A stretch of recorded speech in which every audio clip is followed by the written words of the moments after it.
Hello नमस्ते दर्शकबिन, स्वागत छ यहाँहरुलाई युनिक किचनमा।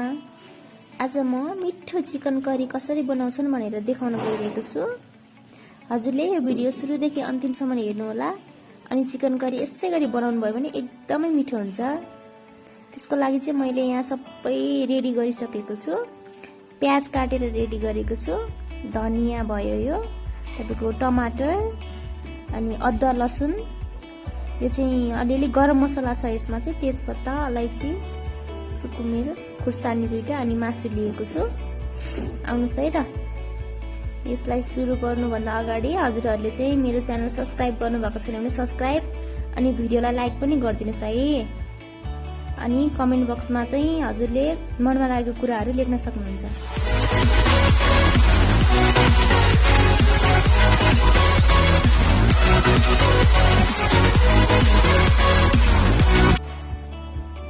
र हेर्नुस् त, मैले ग्यास अन गरेर मैले तेल तताइसकेको छु।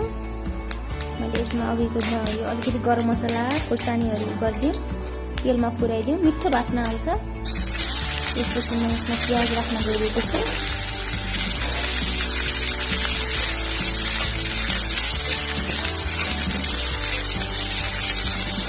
एकछिन चलाइदिनुहोस् छ। प्याज चाहिँ धेरै रातो पारिराख्नु पर्दैन ल, किनकि मासु अब भुट्नुपर्छ। अनि प्याज फेरि डढ्यो भने पछि राम्रो हुँदैन। त्यस कारणले चाहिँ प्याज एकैछिन गरेर हामी मासु राख्दा हुन्छ। प्याज उठिदिए गएपछि मासु राखौँ।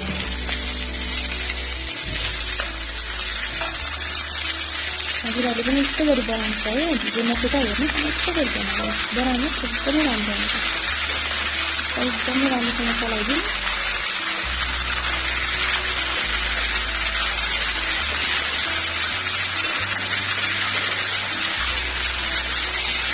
त्यो रातो नभने पनि भुट्नुपर्छ, भुटेको मिठो हुन्छ नि।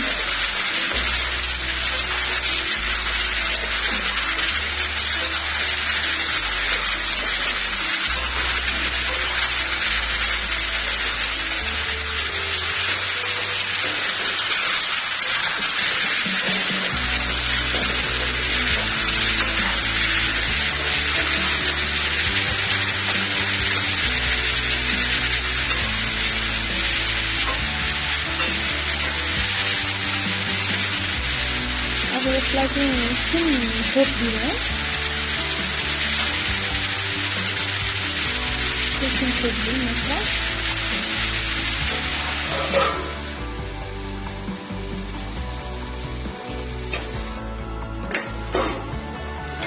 र फेरि अब कस्तो भएछ हेरौँ है त यसलाई, कस्तो भएछ हेर्नुहोस् त।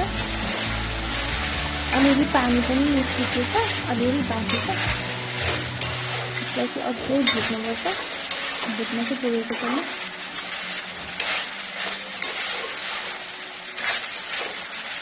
अघि प्याज रातो नगरेको यही भएर हो।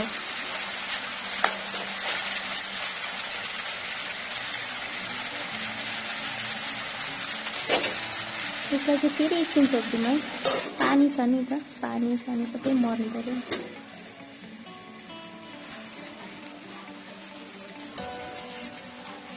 ल हेर्नुहोस् त, यस्तो भएछ।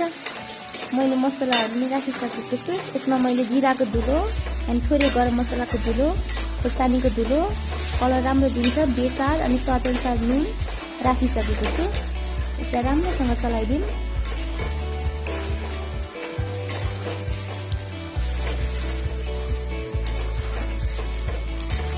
एकदम राम्रोसँग तेल चाहिँ अलिक ठिकै राख्नुपर्छ है, धेरै चिल्लो त मन पर्दैन मलाई त। हजुरहरूलाई कस्तो लाग्छ त्यही अनुसार राख्नुहोस् है।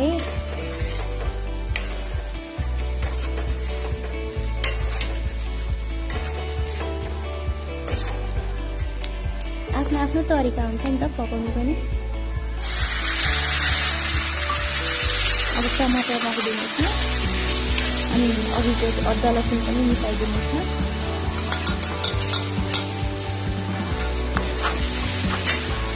फेरि यसलाई राम्रोसँग चलाइदिउँ।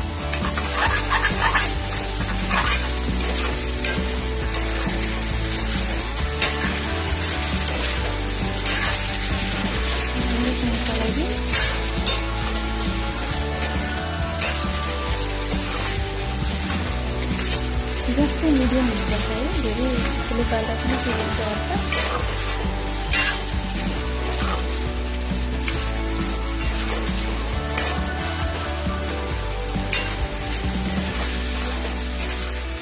अब यसलाई एकैछिन 2 मिनेट जति सानो ग्यास गरेर यसलाई एकैछिन छोड्दिनु है।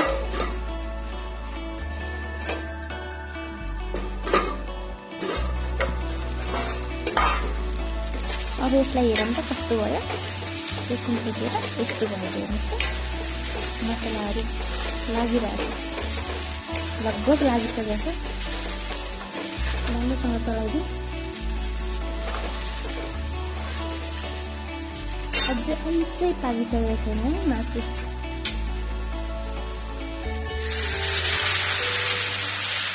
अब चाहिँ यसमा चाहिँ थोरै पानी राखेर चाहिँ यसलाई 10 मिनट जति चाहिँ मजाले एकैछिन पकाउनु। अनि मासु पनि पाकेको डढ्छ, फ्राई गरिरहेको छ है, एकछिन छोड्दैन। अब हेरौँ त कस्तो भएछ भने यस्तो भएछ हेर्नुहोस् त, सबै ग्रेभी भएछ। ल हाम्रो चिल्लो पनि ठिक्क राखेको थियौँ हामीले। अघिको धनियाँ राखिदिनु अब यसमा, धनियाँ राख्नु बेला भयो, धनियाँ राख्नु बेला भयो। राम्रोसँग चलाइदिउँ। हाम्रो मासु रेडी भइसकेको छ। अब यसलाई सर्भ गर्न रेडी भइसकेको छ हेर्नुहोस् त। अब यसलाई हामी सर्भ गर्छौं।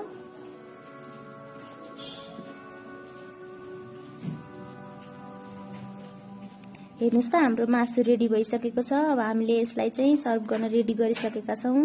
हजुरहरूले पनि घरमा यस्तै गरी बनाएर खानुस् अनि मलाई कमेन्ट बक्समा लेख्नुस् ल कस्तो भयो भनेर। आगामी दिनहरुमा पनि यस्तै भिडियोहरु लिएर आउने